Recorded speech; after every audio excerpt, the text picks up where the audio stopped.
From President Ramon Magsaysay to President Ferdinand Marcos Jr., the Philippines has gone through major political and social changes. President Magsaysay, 1953 to 1957, was known as the man of the masses for promoting honestly rural development and peace. His successor, Carlos P. Garcia, 1957 to 1961, implemented the Filipino First policy to strengthen local business.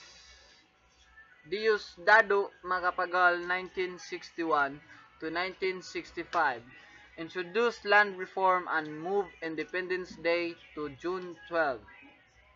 Ferdinand Marcos Sr., 1965 to 1986, built many infrastructures but ruled under martial law, which limited freedom and led to his ouster. Corazon Aquino, 1986 to 1992, restored democracy and created the 1987 Constitution. Fidel Ramos, 1992 to 1998, achieved economic stability, signed peace agreements with rebels.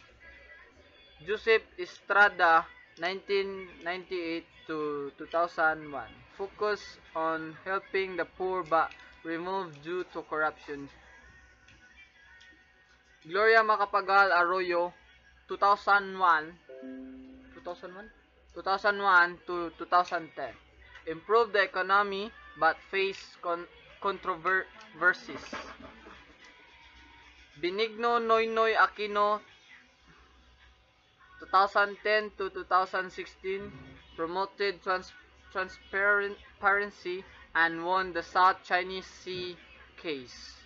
Rodrigo Duterte, 2016 to 2022, launched the Build program and controversial anti-drug campaign.